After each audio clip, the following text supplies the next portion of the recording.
Olá, pessoal, começando mais um podcast da Rádio Celeste e hoje traremos aqui uma pessoa muito especial. Ele que atua há mais de 40 anos no setor jurídico, professor Ricardo Viana Hoffmann. Ele que atua no CNPq, o Núcleo de Prática Jurídica da Unifeb.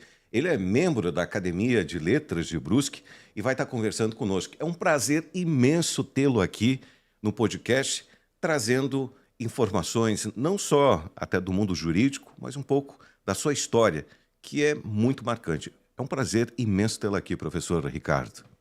Obrigado, Michel. Eu que agradeço o convite, né? Uma honra estar aqui. Nós que já conversamos, já diversas vezes, trocamos aí ideias, informações, também no mundo jurídico, né?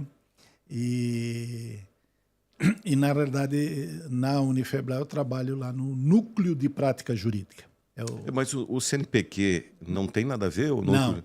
É Núcleo de É o Prática NPJ. Ah, NPJ. NPJ. Então, pessoal, perdão pela introdução. E só para fazer essa Correção, que o Núcleo de Prática Jurídica é o NPJ da Unifeb. Uhum. Então, atuo como professor, orientador, né, no atendimento, especialmente lá no nível 5, em que são aqueles casos do juizado especial em que a pessoa ela propõe o seu pedido, o seu requerimento, a sua ação em causa própria.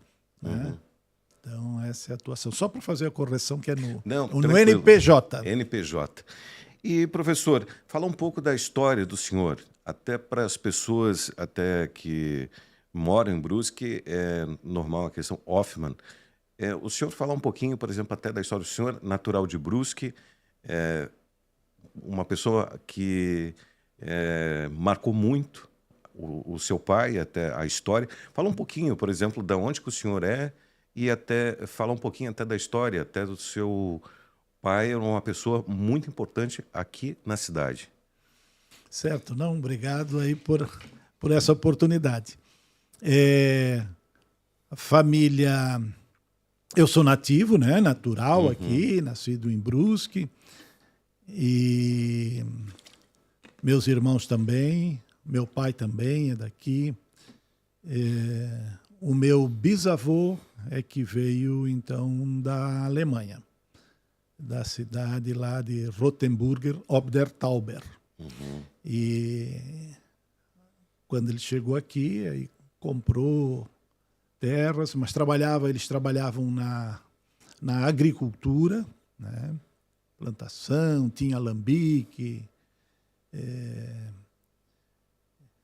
E depois o meu avô, então, teve vários filhos, família grande, e o meu avô, Moritz Germano Hoffmann, então ele era padeiro e confeiteiro. E falar um pouquinho da história do seu Germano, ele atuou muito tempo até na questão do Lions em si, mas também teve atuação na política local, né? Até para as pessoas saberem um pouco até da história dele. Sim, e aí na sequência, depois o meu pai, então, se formou médico, fez medicina em Curitiba. Não, o Germano, mas só não, é só para não dar confusão. É o Moritz Germano Hoffmann, que é Moritz Germano Hoffmann. Esse era padeiro e confeiteiro. Entendi. Né? Então, e o meu pai, ele é que fez medicina em Curitiba. Na Universidade Federal do Paraná. Ele possibilitou a questão até do filho poder estudar. Isso. E onde que teve essa atuação muito... Eu, pelo menos, o conheci, até dos congressos até de Lions. Isso. Tive a oportunidade de conhecê-lo. E era uma pessoa muito querida até por todos. Isso. E até... Era a casa do seu Germano, que eu lembro quando eu era muito pequeno. Era uma atração na cidade... uns pássaros numa luz. Era a casa dele, não? Isso, porque nós moramos ali no lado do estádio Augusto Bauer, do Clube Atlético Carlos Renault. Então, a infância, né, foi ali, a adolescência. E hoje eu tenho o meu escritório ali e o meu irmão Fábio tem lá a confecção, tem a loja Minimone, então é ali.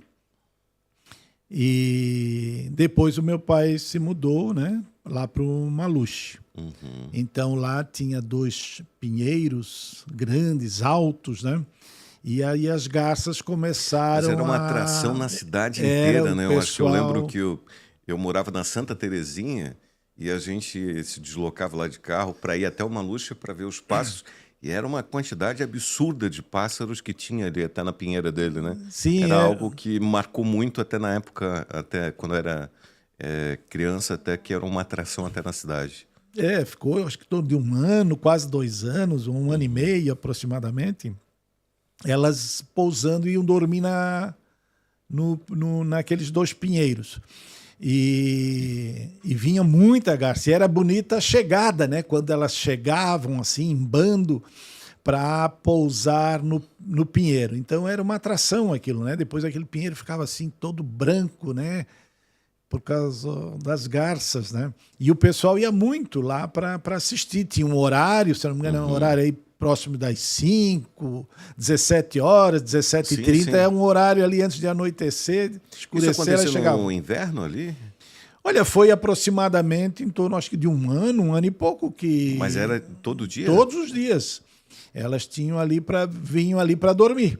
No outro dia de manhã elas voltavam e, segundo, elas vinham ali de Itajaí, pelos arrozais que tinham por ali, né? Aquelas plantações de arroz, vinham dessa região ali, Itajaí, Gaspar. Todos os dias elas chegavam ali.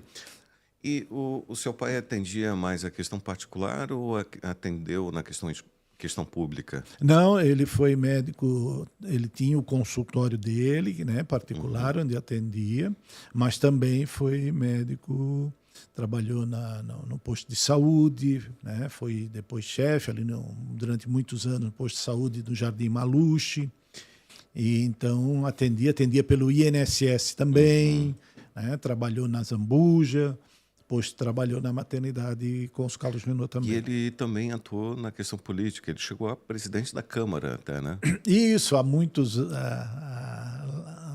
anos, ali no começo da medicina, né, que ele veio a Brusque, porque depois ele foi fazer residência em São Paulo, e aí veio a Brusque, casou, aí morou aqui, continuou morando aqui, né?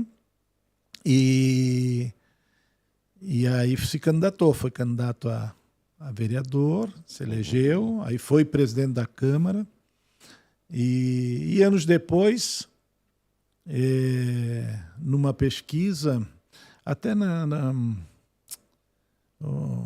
agora não lembro o nome do livro, eu tenho esse livro que foi feito ali pelo Imhoff, pelo Danilo Moritz.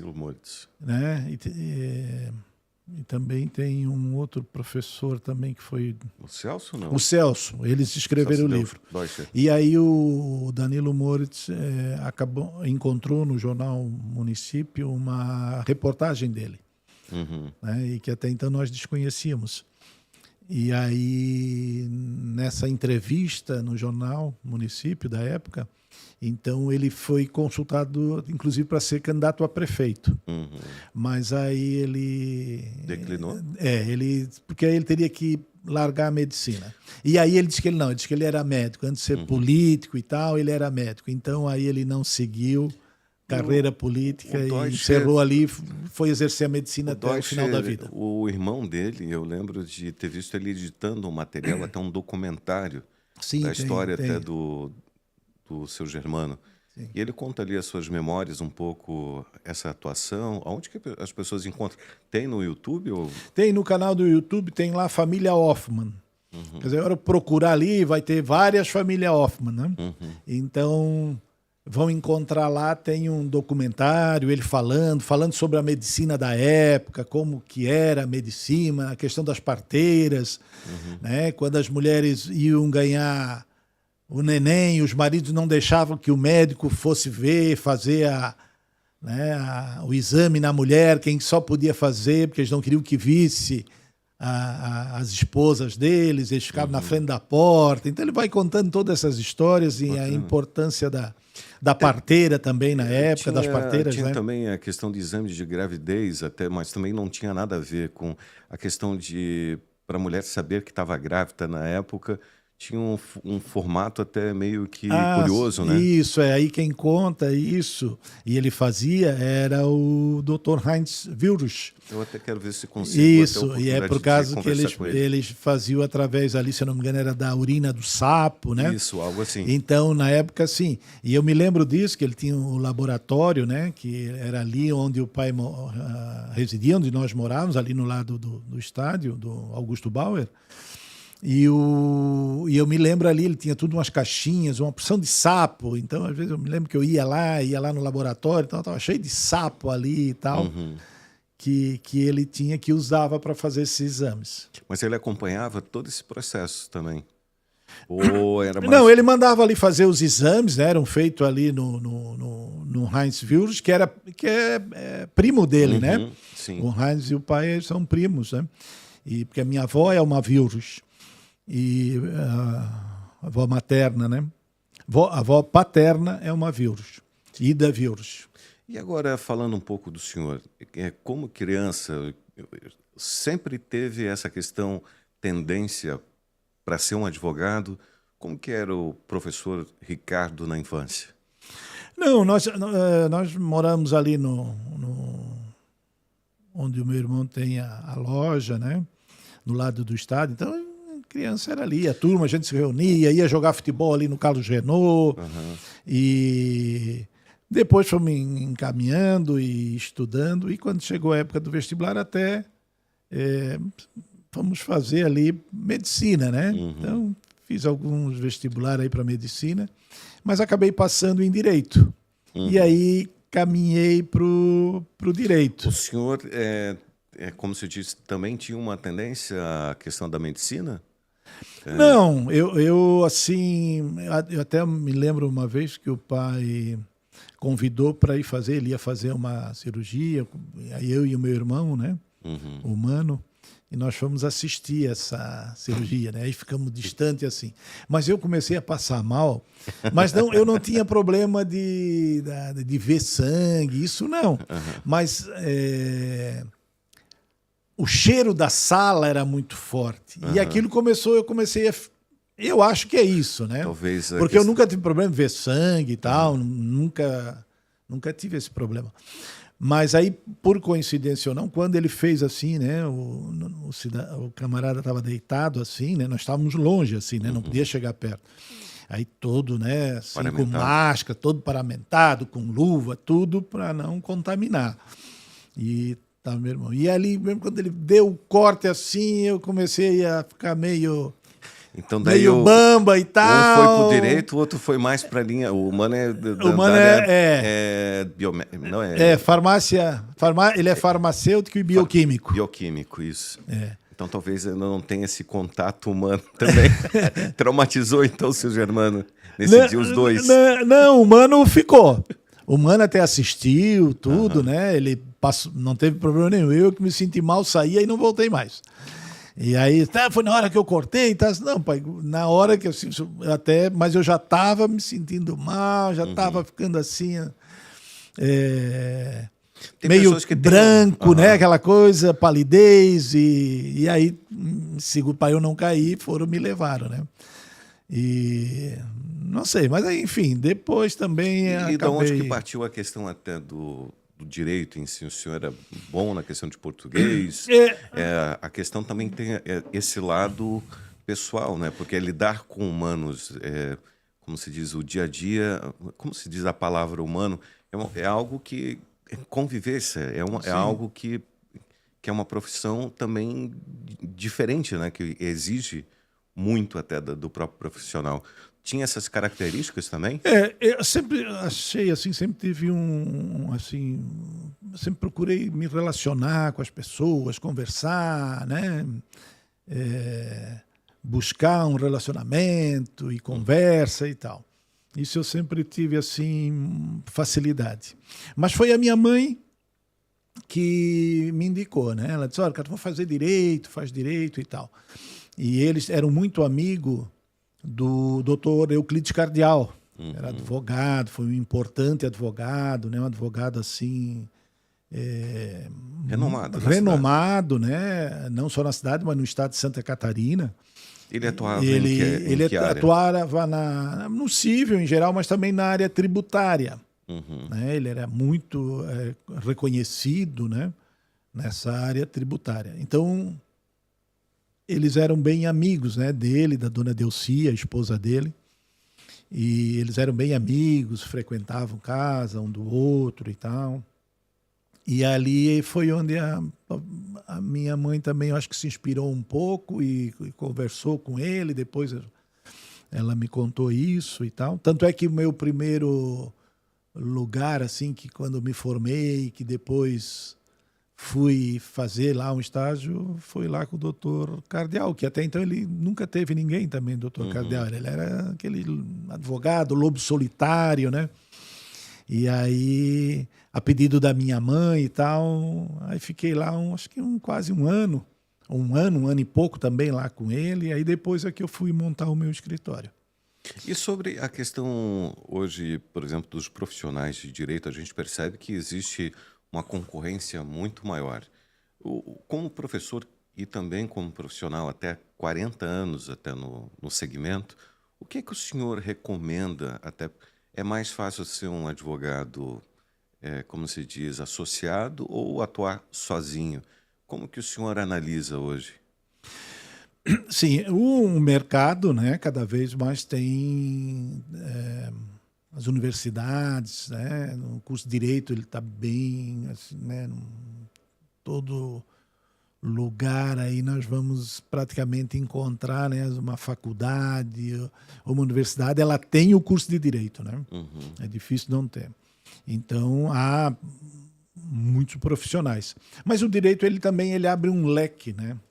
Porque com o curso de Direito você possibilita também um concurso público para a magistratura, para o Ministério Público, delegado, aí tanto delegado estadual quanto delegado federal, fora os outros demais cargos que tem, procurador, defensor.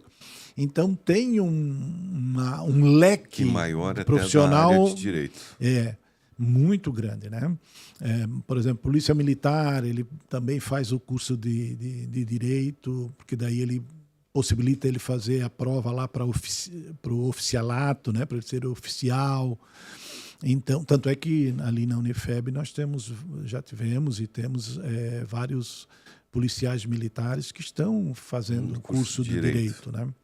Então, por quê? Porque eles querem galgar na carreira, subir, né? Além de ter uma condição financeira melhor que vai ter em termos de salário, mas também ascender na carreira, né? Ter uma responsabilidade maior de comando e tudo mais. Então o direito ele abre esse leque, né?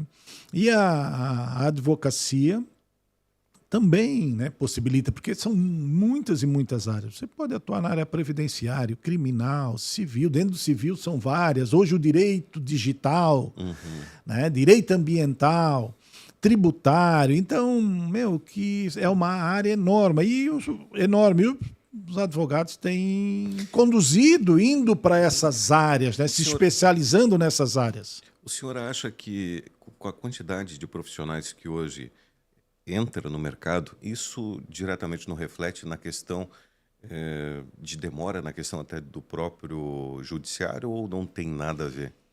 Porque quanto mais profissionais, mais diretamente atuante na questão até... acredita que poderia ter também de pedidos, de ações e tal. Não, sim, que é mais um profissional que está ali à disposição e facilita o acesso à justiça, né? É claro que... Mas não é essa a questão. A questão principal é que o cidadão e a cidadã, ela está se informando mais. Com as redes sociais, ela tem mais informação. E aí isso faz também com que ela vai buscar o seu direito. Ela vai buscar o seu direito porque ela conhece. Quer dizer, se a pessoa não conhece, né, não sabe o seu direito, ela não vai buscar. Mas a partir do momento que ela conhece, sabe o seu direito, então, pô, se eu tenho direito, eu vou buscar, né? Eu até, o senhor falando agora, eu queria dar o meu depoimento referente até o que o senhor fez por mim, né? Eu tenho aqui hoje, tipo, até a carteirinha da FENAGE, que era algo que eu sempre sonhava em ter como um profissional até de jornalismo.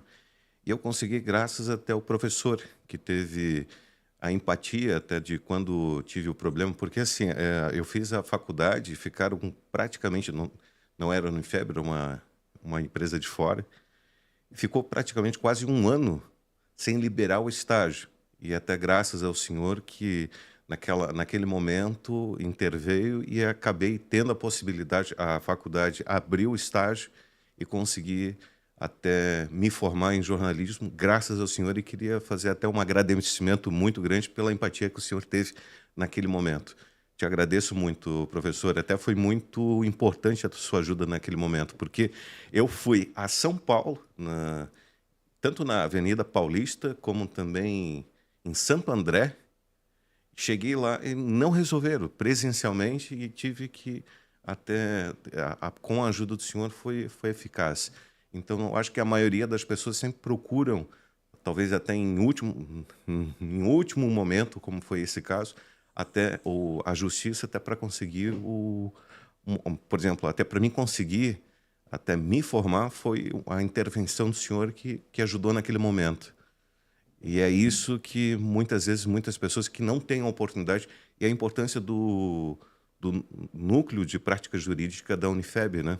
Fala um pouquinho sobre Sim. até o núcleo e qual o objetivo principal dele. Joia. Obrigado, Michel, aí por esse reconhecimento público, né? Mas eu sou obrigado aqui a compartilhar dos estagiários com também, os estagiários, né, do Núcleo de Prática Jurídica, com a professora coordenadora, a professora Bina também, que nós também tratou do teu caso e conversamos e tal. Então há um compartilho, né?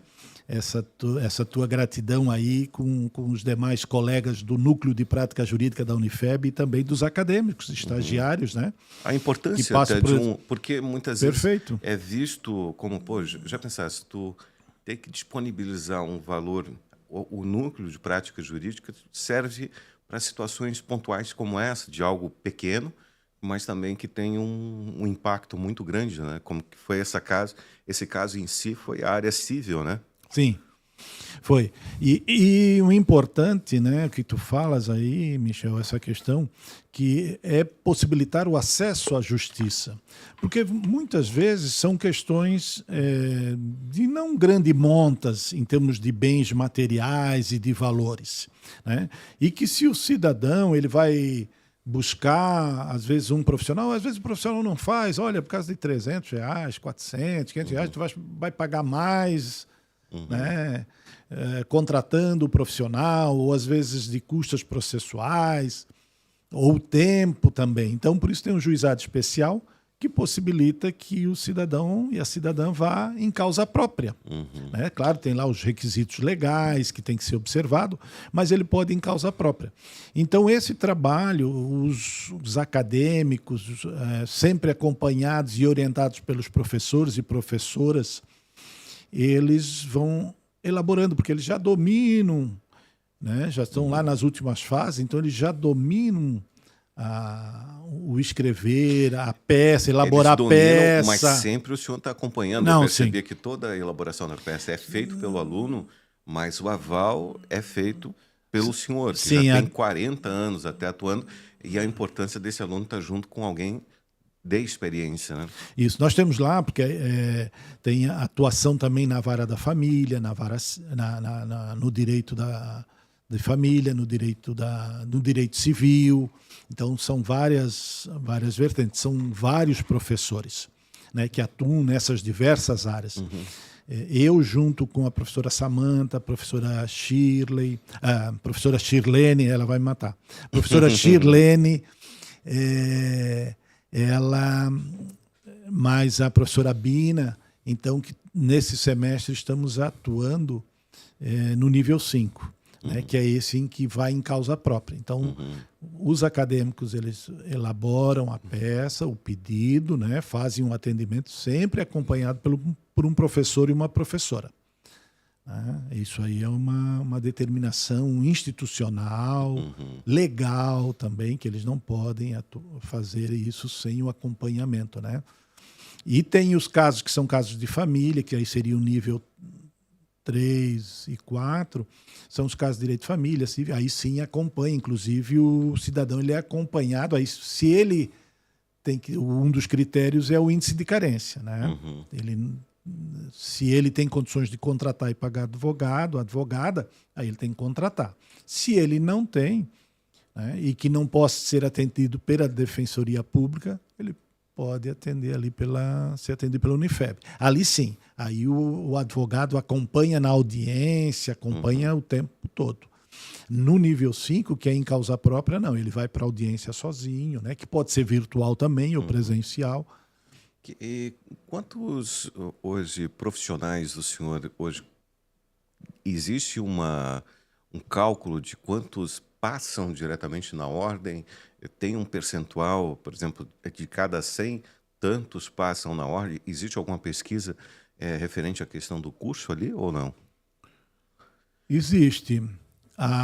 Se eu não me engano, no exame da OAB, daria até para consultar aí a internet, na web, daria para consultar para ver. Se eu não me engano, acho que não sei se é 20%, 17%, 20% dos que se inscrevem. A ordem é muito difícil assim para os alunos? Exige muito do aluno até que se forma? Como que funciona assim para o senhor até no momento? Sim, eles têm uma prova, né, com 80 questões. Tem que acertar para passar na primeira. Tem que acertar pelo menos 40. Né? E depois tem, se ele for aprovado, aí tem a prova prática. Que aí seria uma peça. Ele vai fazer uma peça e depois tem mais 4 questões para ele resolver também, que é dissertativa. Essa, a segunda, né? A segunda prova. E aí ele tem que tirar no mínimo, acho que é 6, tem que tirar 6. Né? Tem que tirar 6. Aí ele aprova. Na OAB ele não disputa vaga, né? Ele não disputa. É ele contra ele mesmo. É ele contra ele mesmo. Claro, concurso público já é diferente. Aí quanto mais, né, que for uma magistratura, Ministério Público, que são muito concorridos e geralmente são tantas X vagas. Aí vai 400, 1000 pessoas e tal, vão disputar aquelas X tem vagas. Tem uma né? média de quanto que é uma vaga, por exemplo, para promotor e para juiz? 1000 pessoas por uma vaga? Existe depende, muda de concurso para concurso. Imagina, né? Que para ser juiz tem que estar no meio daqueles 20% da prova da OAB. E desses 20%, por exemplo, o índice é de concorrência 1000 por 1 ou alguma coisa nesse sentido? Sim. Já é uma seleção da seleção. Quer dizer, ele não precisa fazer a OAB. Ele tem a indicação da ordem para ser aí já é desembargador, né? Já é para desembargador. E ele tem que ter para a magistratura, ele tem que ter um tempo de advocacia ou tempo, isso que eu ia perguntar. Ou tempo de serviço público. Serviço público, como assim? Ele trabalhou no fórum, alguma coisa assim, tá?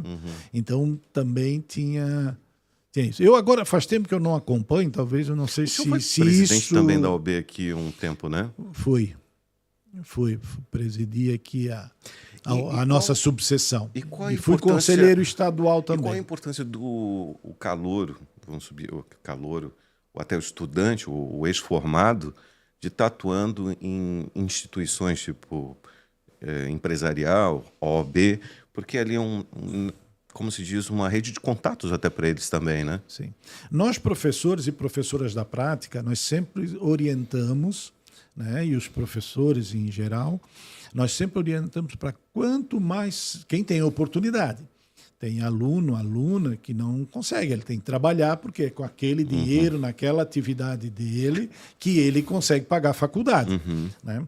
Mas assim, aquele que pode, que tem condições, nós sempre incentivamos, motivamos e falamos da importância dessa prática dele, ou no fórum, na delegacia, na polícia militar, né? Lá com um promotor ou uma promotora, né? No gabinete. Então, isso já vai dar a eles, no escritório de advocacia... Mas existem vagas já específicas para essa formação desse eles novato. fazem uma seleção, né? O Ministério Público, a magistratura, eles abrem, Justiça Federal também, eles abrem, olha, tem uma vaga aqui na assessoria, ou então ele submete, se inscreve, né? Eles fazem uma prova ali interna, uma entrevistas, né? E ali ele vai. Então, nós sempre motivamos, incentivamos, desde que o acadêmico ele possa, né, tenha condições de fazer aquele estágio, porque geralmente o salário é baixo, não é um salário, né?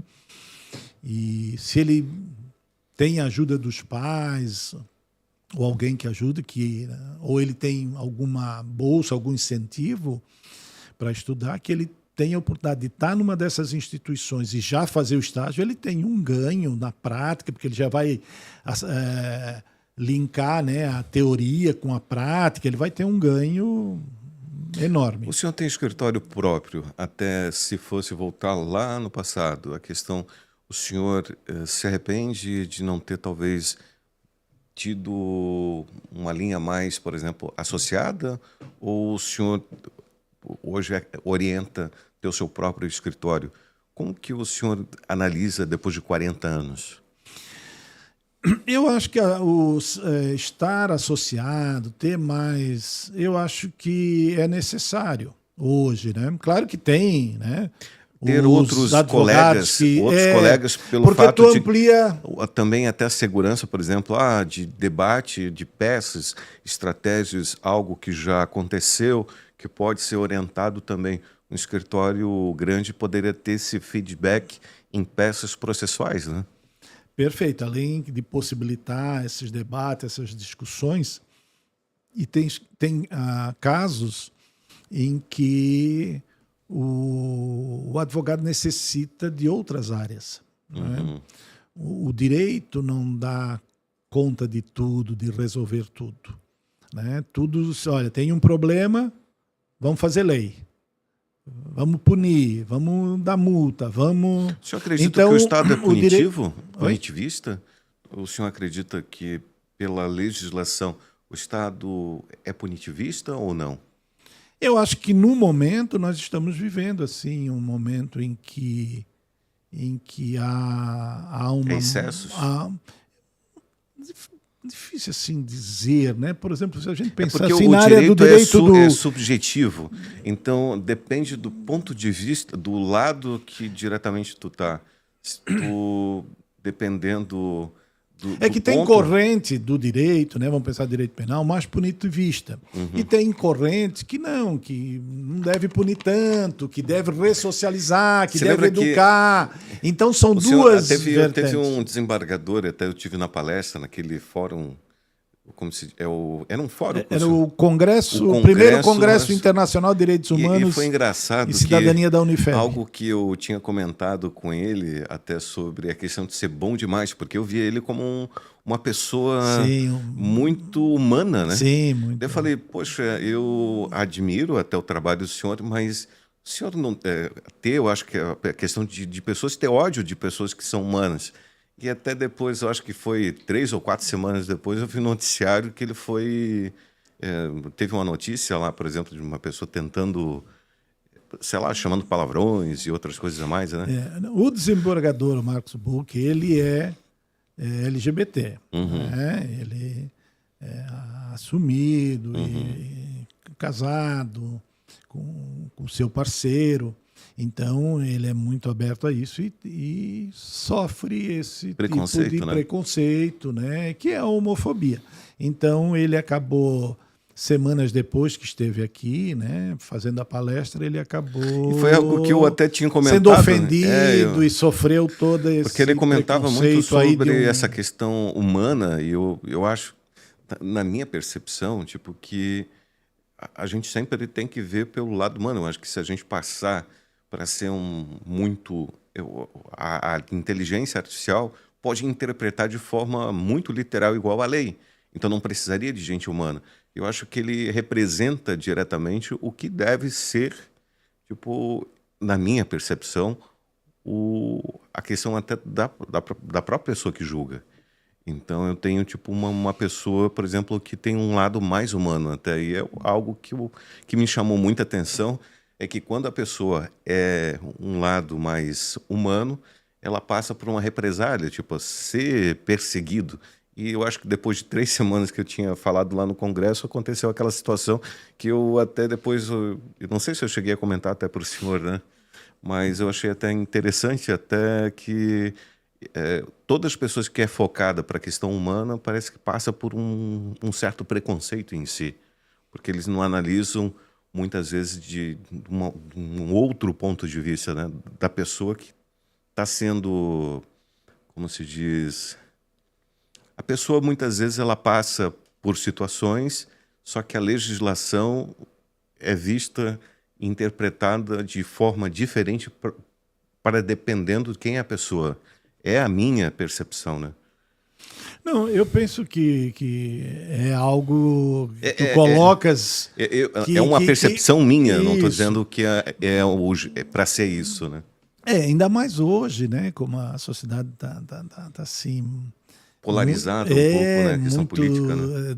dividida, e vem as questões, esses conceitos, né? Às vezes na questão da ideologia, né? Porque aí tem a ideologia da esquerda, a ideologia da direita, e aí hoje isso está muito acirrado. E o problema é que quando tu faz um debate, tu faz uma fala, as pessoas elas começam a se posicionar. E aí, conforme o que tu vais te expressar, que tu vais falar, eles já começam a falar, isso aí é da direita, não, isso aqui é mais da esquerda. Né? Se enquadra isso. Então, tem um olhar mais social, mais da justiça social. Né? Então, já associa mais à esquerda. Né? Se for uma coisa que quer mais repressão e tal, olha, isso é da direita. Tudo tem que haver um equilíbrio, né? Tudo tem que haver um equilíbrio. Mas nós, assim, encontramos assim uma certa dificuldade, como esse caso do desembargador, foi uma questão de ataque homoafetivo, né? Perdão, um ataque homofóbico, né? Foi um ataque homofóbico. E na realidade, ele tomou as medidas legais, né? Então, o cidadão vai responder e, provado que cometeu algum crime, vai sofrer as penas ali, né? Eu penso que, como se diz, essa questão da polarização é o que diretamente prejudica muito até a atuação, por exemplo, do Estado em si, devido a como se diz, essa briga diretamente de direita. Tanto é que, se a gente parar para analisar, até são questões muito polêmicas que, dependendo do que tu fala, pode ser interpretado de uma maneira totalmente equivocada, né? Então, eu percebo que hoje é muito difícil até atuar diretamente até no setor público por essas questões. Por mais que tu queira ajudar, vai acabar diretamente passando por situações, muitas vezes até desagradáveis, por uma questão até, como eu tinha comentado, sobre essa questão de polarização, que é algo que prejudica muito diretamente nesse momento. Acho que até o próprio Brasil em si, que está muito dividido. Eu penso, o pensar diferente não é ruim. Mas o extremismo, na verdade, eu estou me referindo à questão da polarização extrema, Sim. que parece que as pessoas, por exemplo, pensar diferente acaba sendo inimigo.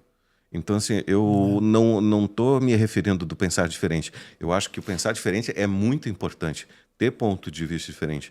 Mas o extremismo, não, tu é inimigo a partir do momento de pensar diferente de mim. Pô, eu penso que deveria pensar na questão da educação. Mudar, por exemplo, tem pessoas que não têm a possibilidade de ter a oportunidade, por exemplo, de estagiar na área de direito. Por mais que ele vá lá, se esforce, se forme, tem toda a capacidade, mas muitas vezes não vai ter a oportunidade porque ele não tem nenhum indicado.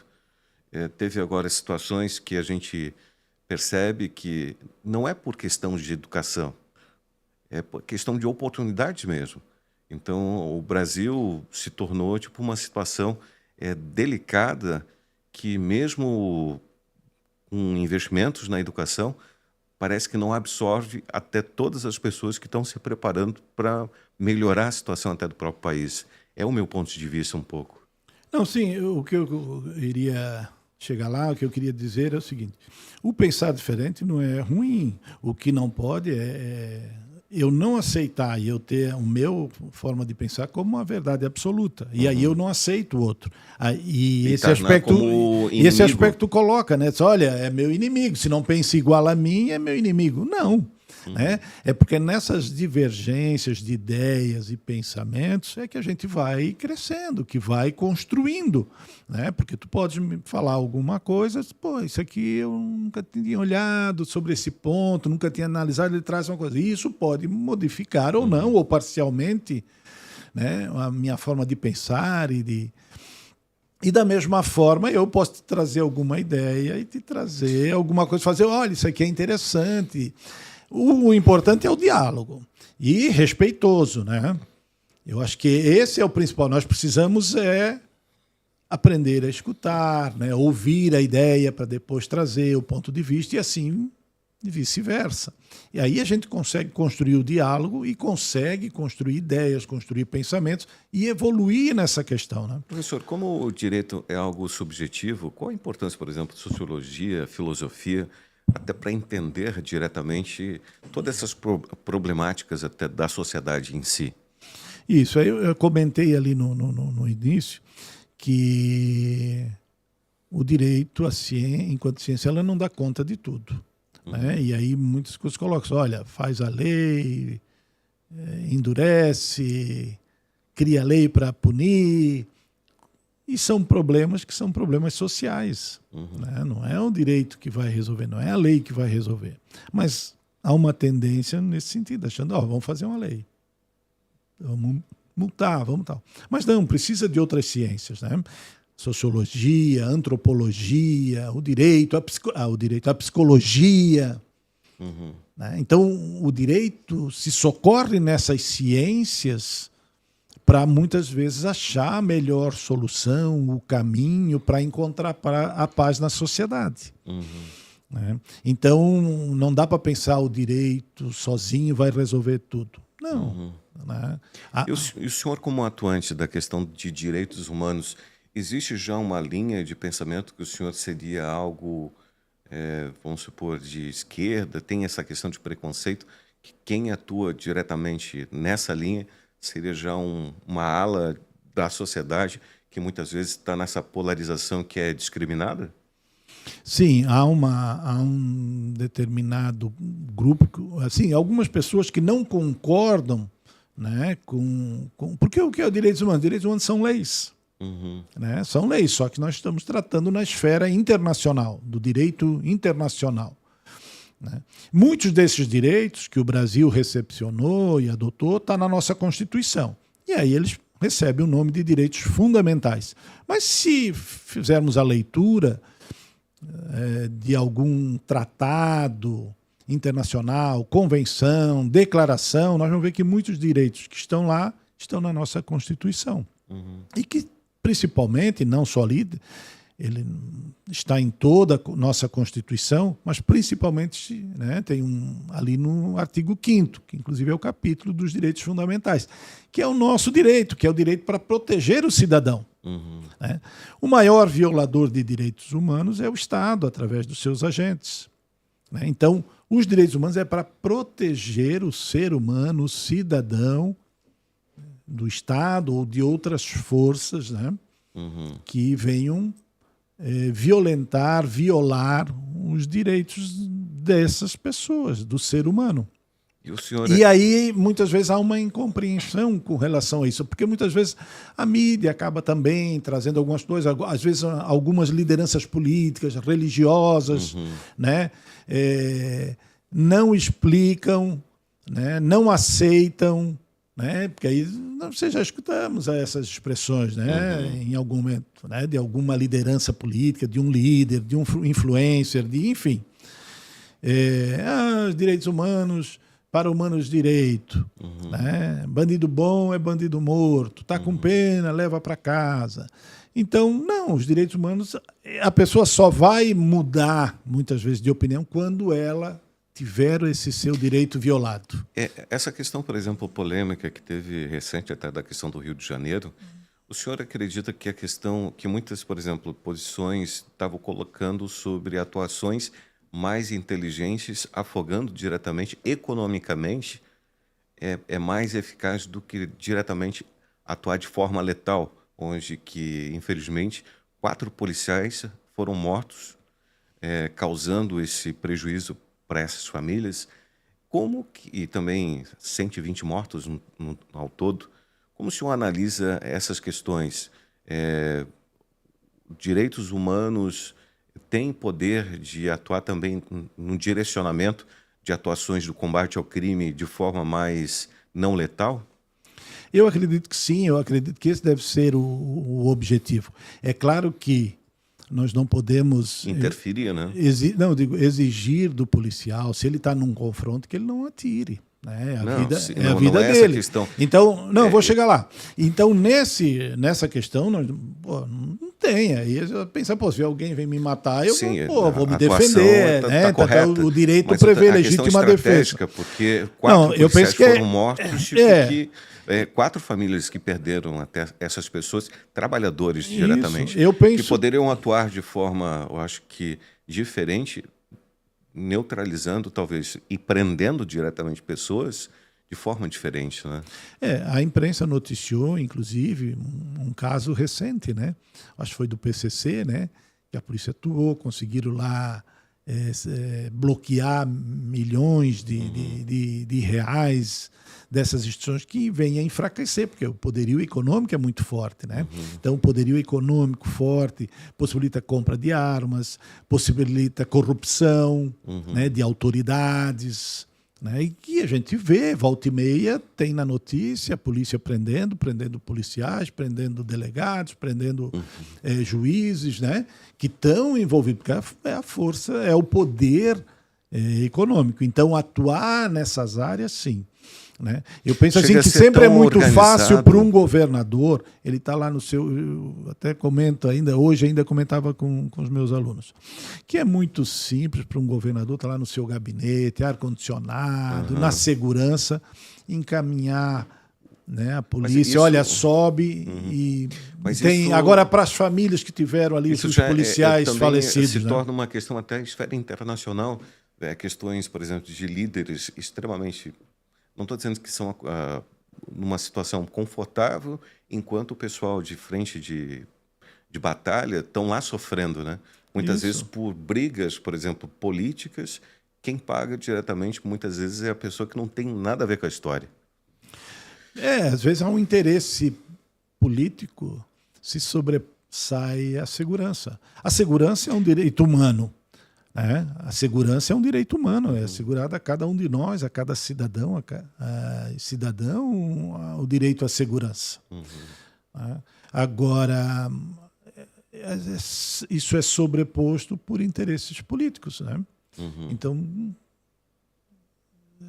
talvez eu assim não sou especialista em segurança, né? Então eu não teria condições assim a gente está comentando algo de aprofundar o tema, né? Seria assim o que a gente acompanha pelas notícias, que está acompanhando agora. Talvez com um olhar mais aqui de quem está olhando, acompanhando pela TV, algo que faz a gente pensar. Eu acho que talvez a divergência é boa, né? Pensar, por que não pensaram talvez de forma estratégica para poupar a vida de 4 policiais que morreram?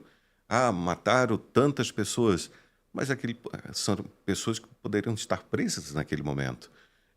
Mas eu também vejo de outras análises, né, que um problema sistemático, que pessoas que muitas vezes não têm oportunidade, não estou falando a favela em si do Rio de Janeiro, muitas pessoas dali não têm oportunidades que muitas vezes outros pontos da cidade, e acaba criando todo aquele conflito que tem hoje, né? E são pessoas que diretamente estão expostas a uma situação que muitas vezes uma realidade como, por exemplo, Brusque não está. Então, muitas vezes a gente julga uma situação a qual a gente não sabe. Eu fui para o Rio de Janeiro, na JMJ, eu tive uma impressão, sabe, é quase 2 horas e muita favela, muita favela. E a gente vê, tipo, que muitas vezes aquela situação deve ser muito difícil para as pessoas que estão ali. E deve ter um preconceito muito grande para as pessoas que moram até nessas localidades. Que muitas vezes pessoas que têm oportunidades não têm nem noção de que são pessoas que, por mais que tentem, estudem, muitas vezes não vai chegar a oportunidade. Assim, realidades que assim não conheço, né? Nós teríamos que conhecer o dia a dia de quem mora lá.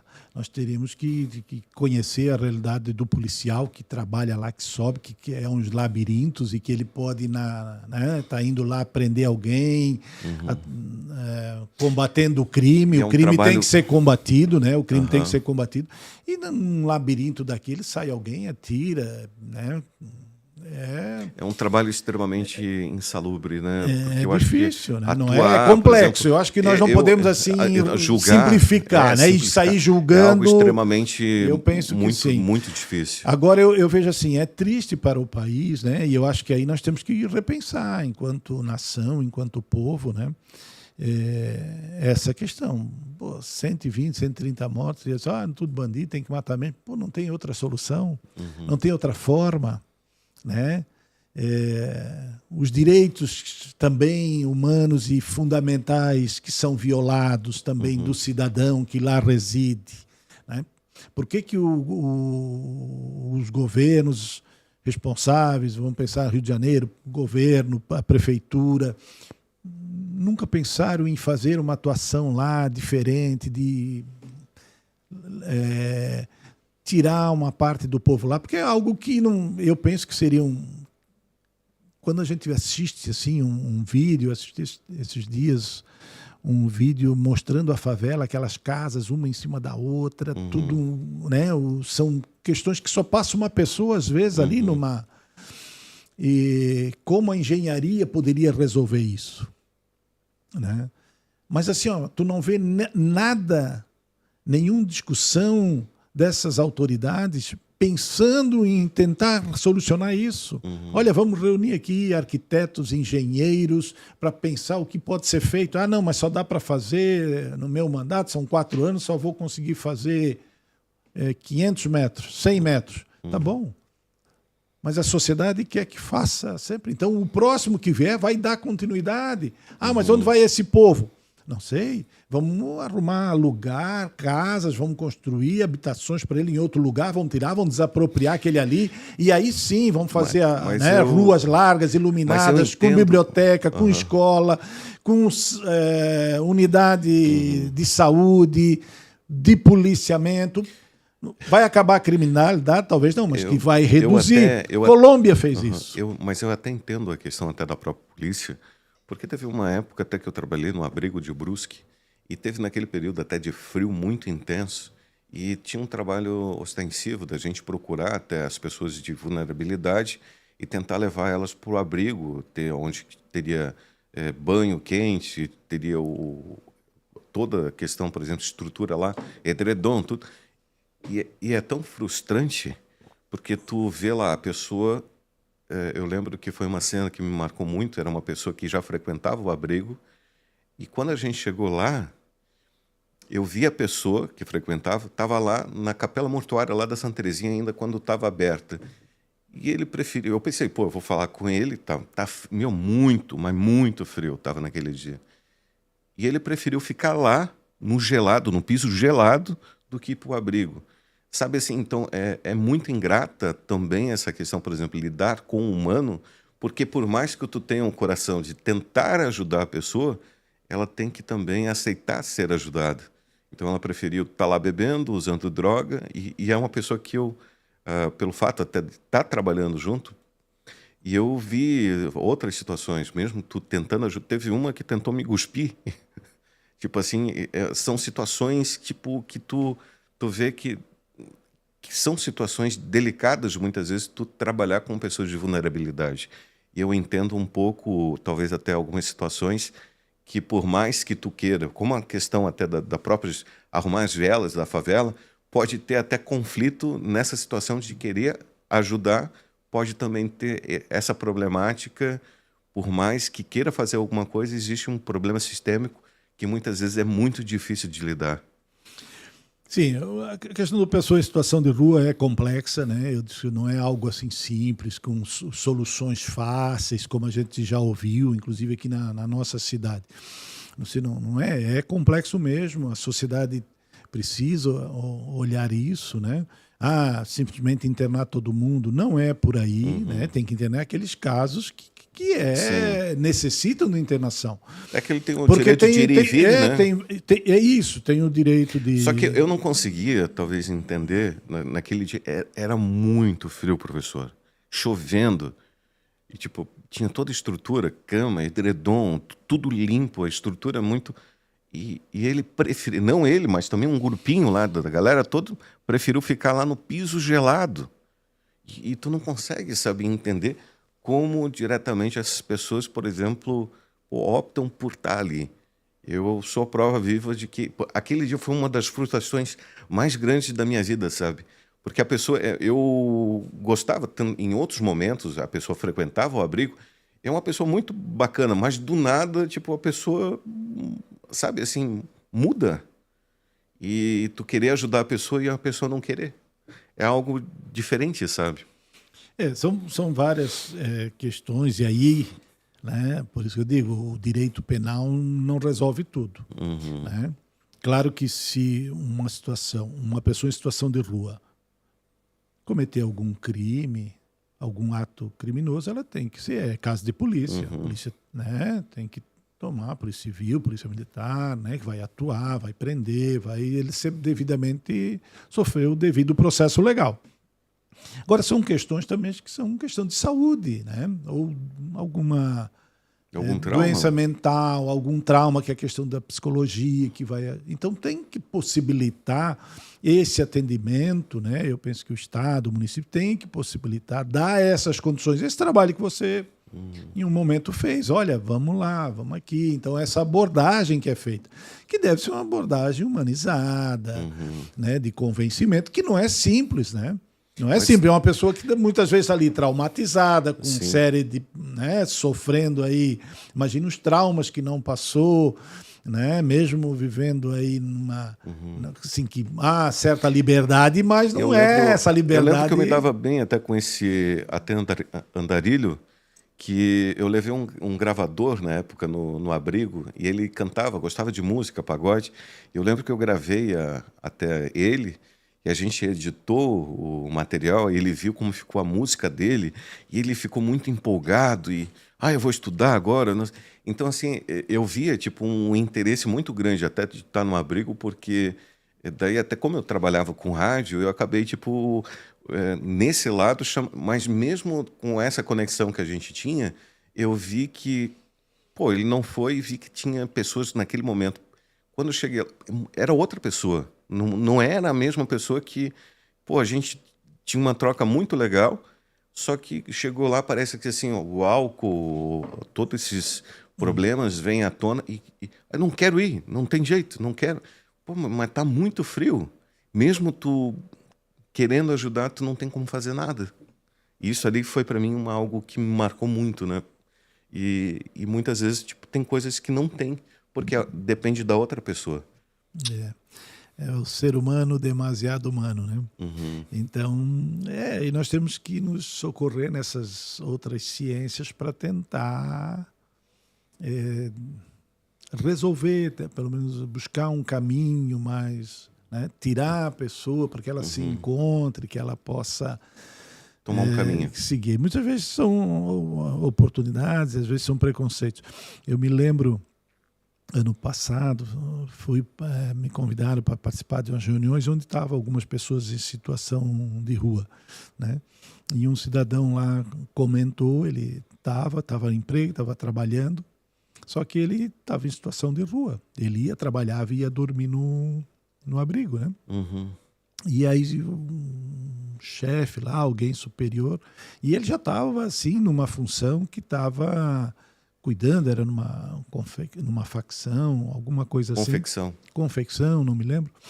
E ele já estava assim num cargo assim que superior, acho que cuidando de máquinas, acho que era uma malharia, alguma coisa assim.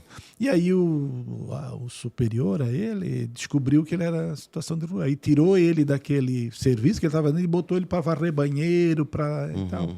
E depois demitiu por preconceito, isso, né? Então era alguém que, na verdade, ele estava trabalhando. Daqui a pouco ele ia conseguir pagar um aluguel. Professor, é isso que eu percebi dentro do abrigo. Eu percebi que grande parte das pessoas que trabalhavam, eles tinham esse medo. Até porque eles, como não têm residência, eles colocavam o endereço do abrigo para a questão de emprego, né? E uma das coisas, assim, vamos supor, de 100%, 80% tinha esse medo por causa do preconceito. Eles não diretamente queriam que soubessem que eles estavam no abrigo, porque sabiam que ou não iriam ser contratados ou demitidos. E esse é um exemplo, isso ele comentou para nós lá, esse senhor. Quando eu falei do ele comentou isso e contou essa história. Então tem a ver, quando eu falei, e é até engraçado quando que aquele negócio do dia do desembargador, se lembra que eu tinha comentado que as pessoas...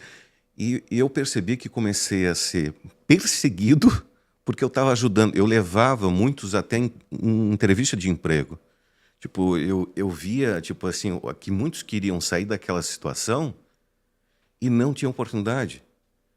Então, assim, desde doações, então vamos arrumar, tipo, roupa para tu conseguir ir na empresa, tipo, bem. Eu não tenho como... Tipo, levava, ajudava a fazer o currículo. E depois disso começou, tipo, uma perseguição de um jeito absurdo. Sabe assim, e até muitos aproveitaram até da vulnerabilidade dessas pessoas para, às vezes, tipo, se aproveitarem politicamente. Então, uma pessoa ali que era para ir participar de um concurso até do SAMAI e tal, depois da situação, tipo, eu vi que ele achava, eu dei os livros até para ele estudar, mas ele acabou não passando. E teve toda essa situação, algumas situações que aconteceram, que eu fiquei muito triste de saber que até essas pessoas acabaram sendo influenciadas por outras pessoas que estavam até dentro do próprio abrigo. E eu até vi que uma das sugestões que eu tinha dado na época como jornalista era pegar histórias que muitos ali conseguiram emprego e mudaram de vida, saíram da rua e conseguiram tomar um rumo na vida. Eu lembro de ter visto as 2 matérias até no jornal, até dessas pessoas que estavam frequentando o abrigo, foram sugestões até que eu tinha sugerido na época. Então, assim, quando que surgiu esse trabalho diretamente de tentar ajudar essas pessoas a saírem desse lugar, eu acho que o mesmo preconceito que o senhor falou, eu acabei sendo odiado por tentar ajudar essas pessoas a seguirem, talvez saírem dali. Então eu vejo que, quando eu comentei até para aquele desembargador, só que para ele foi uma questão de homofobia. E eu tive pessoas da política tentando boicotar em tudo quanto é canto, fazendo várias situações que é isso que eu vejo. Quando que você é humano, você acaba sendo perseguido. Nós temos um exemplo aí, constantemente é perseguido, é destratado, é processado, que é o padre Júlio Eu tive Lancelotti. com ele lá em São Paulo. E tu verifica ele, olha o que ele faz para aquelas pessoas, né? Quer ajudar, quer auxiliar, luta por eles. E as pessoas não querem que dê comida, não querem que... Olha, você vai negar um prato de comida a um ser humano? Claro, aí vem toda uma justificação, uma justificativa. Olha, ele não está... tem aquela questão, né? Olha, não adianta dar vara, tem que ensinar a pescar. Isso. Olha, está ali alimentando. Não dá o peixe, dá a vara para pescar. Isso.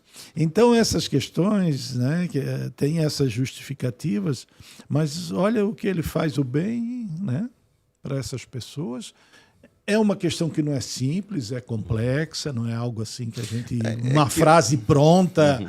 né, resolve isso. Nós precisamos, a sociedade num todo, junto com o poder público, tem que achar soluções e buscar. Tem ONGs aqui em Brusque que nós temos, né, que ela quer o impacto, né, faz um trabalho fenomenal, né, aqui em Brusque. É algo maravilhoso que eles fazem ali, né? Só que sofre preconceito também e tudo mais. Por quê? Porque a pessoa não quer, porque eu não quero alguém aqui na frente da minha porta, me incomoda, né? Suja. Eu sei que não é simples, né? Mas onde é que nós vamos construir um mundo mais fraterno, um mundo mais solidário, fazer uma mudança do mundo sem esse discurso de ódio, sem esse preconceito? Se a gente não mudar, não transformar, não ter eu acho que foi um momento... Eu passei também num curso de programação aqui no EFC, e eu lembro que teve uma situação onde que tinha sido proposto... Eu entrei no curso de programação porque era para unificar pessoas que queiram fazer trabalho voluntário. E parece que eu despertei um ódio tão grande, tipo assim... Eu fiz um trabalho de faculdade que era para ser algo para solução. Por exemplo, nesse período, eu entrei dentro do abrigo para entender essas pessoas e tentar posicionar e tirar elas de lá, para não ter problema. Mas foi uma coisa tão impressionante quando que por exemplo, assim, pelo fato talvez tu não ter apoio, as pessoas me debulharam de um jeito que eu fiquei pensando, cara, será que é vida mesmo ou inferno? Porque as pessoas fizeram um inferno por ter sugerido um programa de vulnerabilidade social de pessoas, por exemplo, vamos supor, teve agora a situação, Bill Gates está querendo fazer a doação dos valores dele, então tem alunos, por exemplo, da Unifeb, que precisam diretamente de estágio ou possam fazer trabalho social, ter um banco que diretamente possibilite todas as pessoas voluntárias, como é o caso, por exemplo, de Lions, utilizando pessoas até de todos os profissionais de sua área, num banco onde que possam trabalhar de forma unificada. Era isso que eu estava tentando desenvolver um projeto na área de tecnologia para unificar pessoas. E foi um bombardeio, sabe, de um jeito que eu fiquei, caramba, eu só sugeri um negócio, e por isso que no dia da palestra foi um desabafo. Eu falei até para o desembargador, como o senhor não foi ainda meio que, como se diz, rejeitar, tipo, até o que aconteceu com ele. Então, assim, quando você tenta diretamente solucionar o problema, acaba, por exemplo, tendo essas situações, problemas que tu é julgado, talvez a mesma perseguição que naquele tempo que talvez até próprio Jesus pregava o amor, e outros tinha uma visão totalmente diferente. E é algo que eu, pelo menos, pensei em ajudar e acabei passando por uma situação extremamente adversa. Professor, o papo está muito bom, o senhor tem um evento até para estar à frente, né? E até chegar nesse momento final, qual a palavra que o senhor deixaria para os estudantes, para quem pensa em fazer direito e até quem pensa em atuar no direito à advocacia? Isso, o direito, quem vai aí na busca do direito é trazer a paz social, né? Buscar essa paz, essa fraternidade do ser humano, resolver problemas e vai encontrar, né, pessoas com conflitos, com esses problemas, e tem que ser um pouco psicólogo, que você trabalha com a emoção também daquela pessoa que está ali lutando por um bem, por uma situação, né? Às vezes pessoais. Então, o direito possibilita isso, né? De você lidar com o ser humano e estar buscando a justiça, buscando o equilíbrio, buscando o bem-estar na região que você vai atuar, na sociedade. Então, eu acho que isso é importante. Penso também que devemos buscar uma transformação, buscar uma mudança para um mundo melhor. Uhum. Não é simples. Nós somos seres humanos, nós falhamos, nós erramos, né? Nós somos emoção, né? Nós somos vaidosos, orgulhosos. Temos que achar o equilíbrio nisso aí. Né? Temos que achar o equilíbrio. porque é essa mudança, essa transformação em cada um, né? É possível, né? Nós podemos, sim, mudar e nos transformar. E a partir do momento que eu me transformo, eu mudo, eu tenho um outro olhar, eu vejo o outro, né? Me colocando no lugar do outro, sofrendo a situação do outro. Se eu conseguir ter essa empatia, eu vou conseguir estar no mundo de forma diferente. E eu penso que é assim. E nós vamos passar, todos nós estamos de passagem aqui. Qual o legado que nós queremos deixar? Que legado eu quero deixar? O que eu vou deixar de bom para esse mundo, para os meus filhos, para os meus netos, meus amigos, para a cidade onde eu moro, o bairro onde eu moro, a rua onde eu moro, né? O que eu quero deixar? Eu penso que essa transformação, esse refletir, esse pensar, nós precisamos fazer. E eu acredito que é dessa forma. E aí tu colocou uma situação tua que tu vivenciou, que tu passou. Nós precisamos ser resilientes, né? E ao mesmo tempo persistentes, precisamos resistir para levar adiante essas propostas, essas ideias boas, esse fazer o bem, né? Nós precisamos levar isso adiante, porque sabemos que vão ter pessoas, professor, que vão ser contra. Eu não estou, né, falando que a pessoa tentou acabar diretamente com a minha, assim, literalmente, isso, acabar isso com a vida da pessoa, porque sugeriu um programa de vulnerabilidade social. Então, é isso, por exemplo, pessoas ligadas à questão política. Então, chegar num ponto, por exemplo, desse,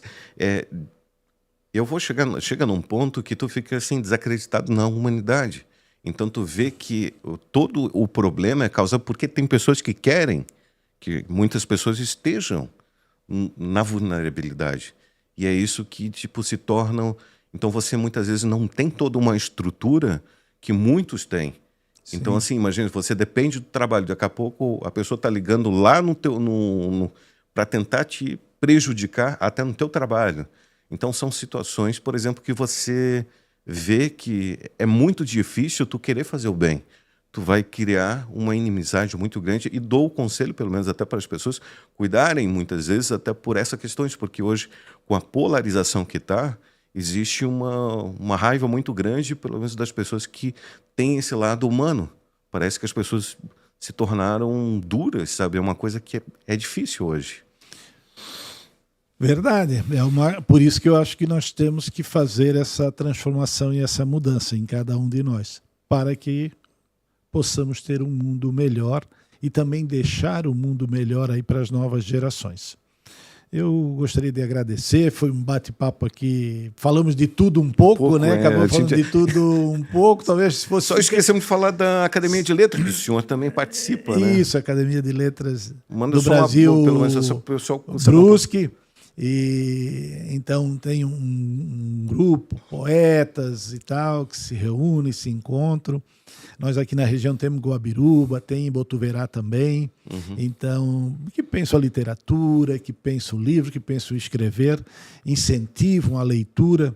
Então, é algo muito bacana. Inclusive, a nossa Academia de Letras do Brasil, Brusque, vai estar lançando aí, acredito que no próximo mês, aí um livro da academia que todo ano ela lança. O pessoal pode acompanhar na Rádio Celeste, que a gente, qualquer coisa, depois a gente vai fazer um material e deixar nas redes sociais. Maravilha. Até para o pessoal saber um pouquinho mais até do trabalho.